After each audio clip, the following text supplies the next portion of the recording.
DM Reddy का कहना है कि आशीष जायसवाल को हराना चाहते हैं और उनको हराने के लिए डीएम रेड्डी हर तरीके से राजनीतिक समीकरण तैयार भी कर रहे हैं। दूसरी बात, आशीष जायसवाल के खिलाफ कौन लड़ेंगे, एक बड़ा सवाल है, क्योंकि इसमें जो भी नाम आ रहे हैं वो राजेंद्र मूरख, चंद्रपाल चौकसे, विशाल बरवटे और रश्मि बर्वे, ये नाम आ रहे हैं अभी रामटेक विधानसभा से। अब इसमें से कौन होंगे वो बात की बात है। अब एक बड़ा सवाल ये उठता है कि आशीष जायसवाल को इस क्षेत्र में टक्कर कौन दे सकते हैं।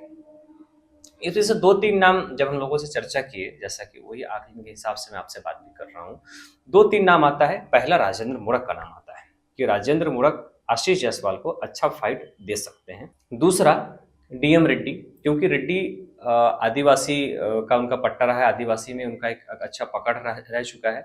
और डीएम रेड्डी की कहीं से भी अगर शुरुआत करेंगे तो 15-20 हजार से उसकी शुरुआत होती है, क्योंकि आदिवासी का बहुत सारे वोट है वो डीएम रेड्डी के साथ हैं।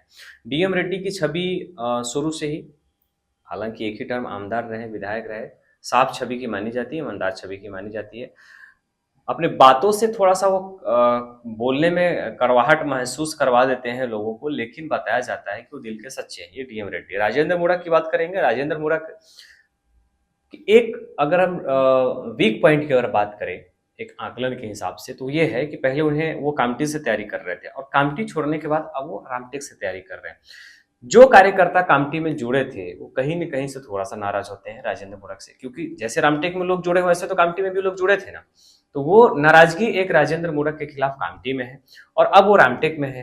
तो इस तरीके से जो इस विधानसभा से उस विधानसभा, उस विधानसभा से अगले विधानसभा की जो तैयारी कर रहे हैं, राजेंद्र मूरख के लिए एक वीक पॉइंट हो सकता है। हालांकि उनके चाहने वाले बहुत हैं, रामटेक में फॉलोअर्स अच्छे हैं। अगर आशीष जायसवाल के खिलाफ वो लड़ते हैं तो बहुत अच्छी फाइट हो सकती है।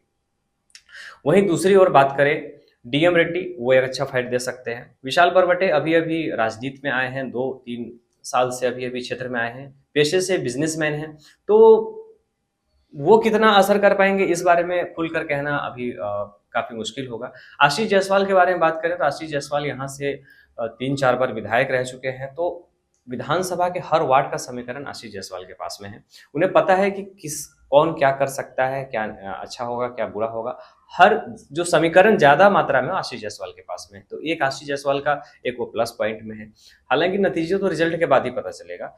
राजेंद्र मूरख क्या फाइट दे सकते हैं, एक बड़ा सवाल है। चंद्रपाल चौकसे, रामधाम तीर्थ क्षेत्र वाले, उनका भी नाम चल रहा है और रश्मि बर्वे का नाम चल रहा है। वहीं दूसरी ओर हम बात करें, राजेंद्र मूरख अगर फाइट दे भी देते हैं तो उनका सबसे बड़ा कांटा कौन हो सकता है, तो उनका सबसे बड़ा कांटा, सूत्र बताते हैं कि उनका सबसे बड़ा कांटा सुनील केदार, क्योंकि सुनील केदार नहीं चाहेंगे कि राजेंद्र मूरख चुनाव लड़े। इसके पीछे का एक वजह भी है, और वजह ये है, हालांकि ये बात सत्य है, सुनील केदार खुद चुनाव नहीं लड़ सकते, लेकिन आज के तारीख में सुनील केदार का वर्चस्व जिले में अच्छा खासा है, क्योंकि उन्होंने लोकसभा में जो सत्य है उसे स्वीकारते हुए लोगों ने अच्छे मात्रा में श्याम कुमार बर्वे को जिताकर लाए, बबलू बर्वे खासदार बने और इसमें सुनील केदार हीरो हैं।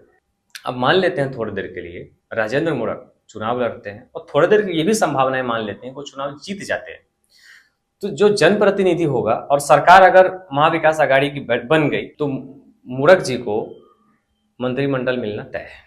और मंत्रिमंडल एक बार मूरख जी को मिल जाना, और सुनील केदार जहां चुनाव भी नहीं लड़ सकते हैं, तो कहीं ना कहीं आने वाले समय में सुनील केदार का को मतलब किसी को भी अच्छा नहीं लगेगा। नॉर्मल सी थिंकिंग है, इसमें कोई कंट्रोवर्सी वाली बात नहीं है। एक वो विषय है, तो क्या सुनील केदार एक कांटा बन सकते हैं, एक बड़ा सवाल उत्पन्न